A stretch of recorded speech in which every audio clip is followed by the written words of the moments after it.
Menghitung faktor cawapres sudah hadir bersama kami di studio Ferry Juliantono, Wakil Ketua Umum Partai Gerindra, Joni G. Plate, Sekretaris Jenderal Partai Nasdem, juga ada Direktur Eksekutif Saiful Munjani Research and Consulting, Bapak Jayadi Hanan. Bapak-bapak terima kasih sudah bergabung bersama kami. Kita akan bahas soal dinamika jelang pengumuman ini karena dianggapnya mengagetkan gitu masyarakat dari kedua belah pihak. Mungkin yang pertama dulu, kemunculan nama Ma'ruf Amin itu dari sebelumnya sebenarnya Mahfud yang santer. Itu sebenarnya apakah betul last minute ada perubahan? Tidak. Jadi kapan perubahan? Tidak, inilah ya, ini ujian atas konsistensinya satu komitmen.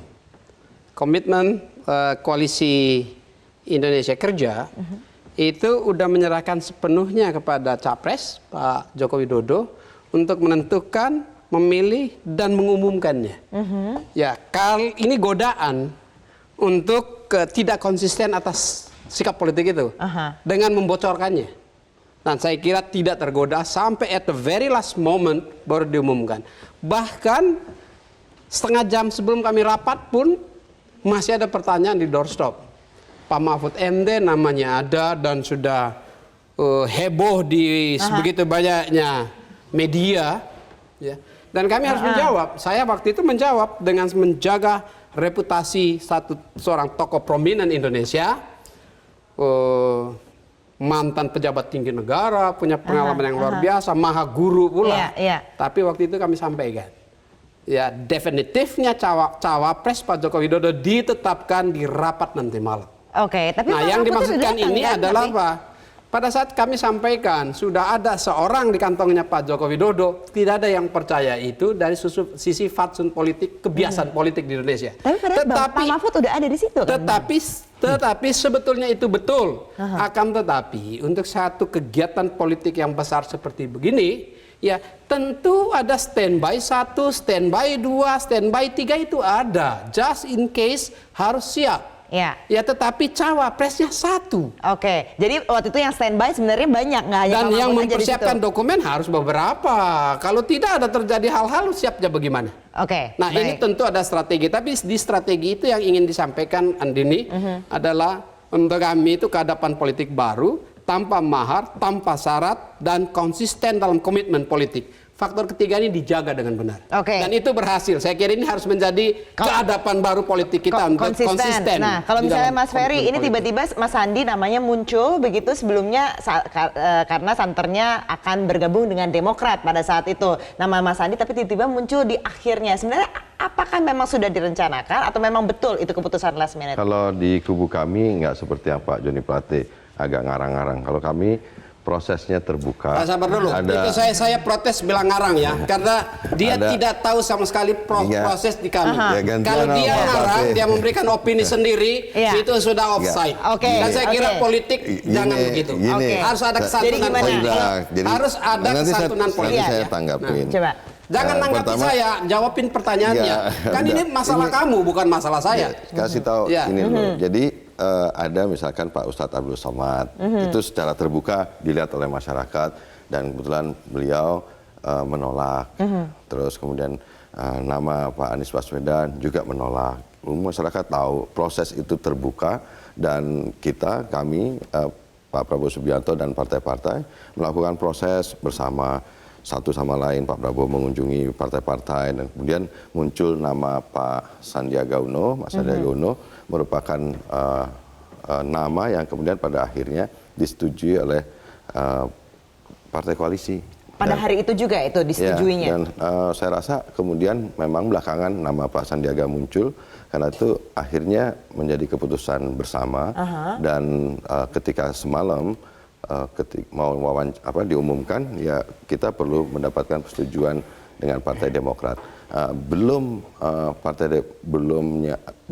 ikut sertanya Partai Demokrat di acara pengumuman tersebut karena Partai Demokrat memang harus melaksanakan rapat majelis tinggi yang baru berakhir pada pagi tadi dan segera setelah itu hasil rapat majelis tingginya diserahkan kepada Pak Prabowo dan Pak Prabowo langsung mengunjungi kembali tempat kediaman Pak SBY dan pada saat pendaftaran bisa bersama-sama antara Partai Gerindra, PKS dan PAN bersama dengan Demokrat.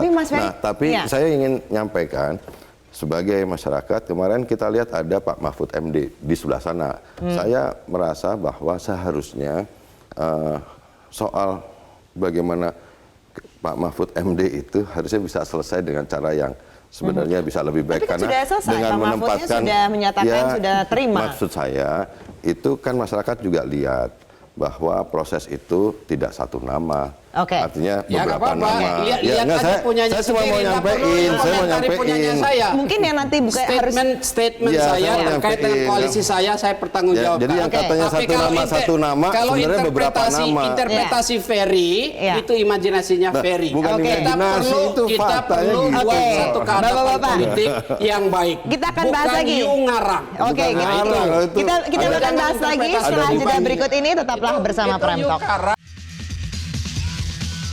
Menghitung faktor cawapres, Mas Jayadi, bagaimana kalkulasi terkait dengan pilihan masing-masing yang dianggap ini mengejutkan banyak orang? Iya. Terjadi semacam drama kan di dua kubu gitu. Semacam ya Bang? Semacam. Iya kan. Jadi bukan ngarang gitu maksudnya? Ya, jadi aman saya kan ngomongnya kan. Jadi begini, mau tak mau Bang Joni, saya kira di kalangan pengamat, di kalangan masyarakat ya itu ya paling tidak muncul dua interpretasi terhadap peristiwa menjelang deklarasi Pak Positif, Jokowi negatif? itu. Saya tidak bilang positif, ada dua interpretasi. Interpretasi pertama bahwa memang Pak Mahfud ya memang sudah diputuskan oleh Pak Jokowi, lalu dihubungi, lalu disiapkan untuk deklarasi. Kan fakta-faktanya cukup jelas sebetulnya kan, untuk mendukung interpretasi ini, bahwa beliau berani membuat pernyataan, beliau mengatakan sudah dihubungi, disuruh membuat baju, lalu kemudian datang bersama beberapa pengurus partai pendukung kan gitu. Saya lihat ada fotonya bersama salah satu sekjen partai kalau nggak salah. Sudah disiapkan lah Sudah pokoknya. disiapkan. Yang Beliau kedua? sudah berada di sekitar berapa? 500 meter, 50 meter apa di seberang pelataran Menteng. Itu satu, itu berarti interpretasinya adalah ada perubahan di last minute. Gitu kan? Mengapa terjadi perubahan di last minute? Ada juga alasannya kan, dan masuk akal juga alasannya. Sebelumnya kan sehari atau 2 hari sebelumnya ada semacam ultimatum dari PBNU dan PKB bahwa mereka semacam akan keluar semacam gitu ya, kalau mereka kalau tidak dari kader NU, dan dengan tegas menyatakan Pak Mahfud bukan kader NU. Lalu dengan demikian kemudian ada interpretasi kalau itu terjadi maka dimungkinkan ada terbentuk poros ketiga, apalagi melihat perkembangan di kubu Pak Prabowo gitu. Dan seterusnya. Lalu ada juga pandangan bahwa inilah memilih Pak Maruf Amin dianggap yang paling aman karena kira-kira pola berpikirnya mirip kalau milih Pak JK. Ya kan? Baik. Karena itu interpretasi pertama. Kalau yang dari kubu sebelah sana? Nah, interpretasi kedua yang tadi itu seperti yang meskipun tidak secara tegas disebutkan seperti Bang Joni G. Plate sebut, memang disiapkan satu nama, tapi ada beberapa orang yang disuruh menyiapkan. Gitu. Tapi memang kemudian menjadi pertanyaan itu tadi yang mungkin menjadi pertanyaan Bang Ferry juga tampaknya, kalau begitu bagaimana dengan orang yang sudah mempersiapkan diri itu kok interpretasinya kok tega gitu, interpretasinya gitu. Itu dua interpretasi itu. Kalau dari kubunya Pak Prabowo? Kubunya Pak Prabowo ya itu dramanya kan dimulai dengan itu ketika ada pernyataan Jenderal Kardus itu kan. Lalu muncullah drama itu dan sebagainya. Lalu tapi saya kira interpretasinya cuma satu kalau di sini. Ada beberapa pihak yang bersikukuh dengan posisi masing-masing, ya kan? PKS, PAN, Demokrat bersikukuh ya. Misalnya PAN tidak mau AHY, PKS juga tidak mau AHY. Lalu Pak Prabowo mencoba mencari posisi jalan tengah, tidak ketemu kan? Tidak ketemu. Akhirnya kemudian dimunculkan nama baru. Nah, nama baru itu muncul, pertanyaannya kenapa muncul gitu. Ada interpretasi juga nggak terkait dengan tadi cuitan dari Andi Arief itu? Kalau memang betul nih, siapa tahu memang ada politik, ada maharnya begitu di situ. Itulah jadi munculnya nama Sandi kemudian dianggap sebagai kompromi karena dia menjadi titik temu sebagai orang yang mampu menyiapkan logistik kampanye. Kira-kira gitulah.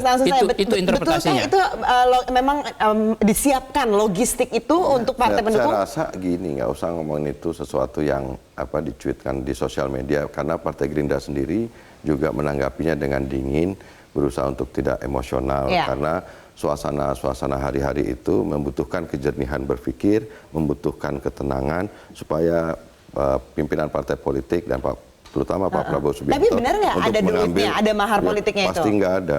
dalam proses pengambilan keputusannya bisa berlaku baik. Pak Sandiaga Uno merupakan orang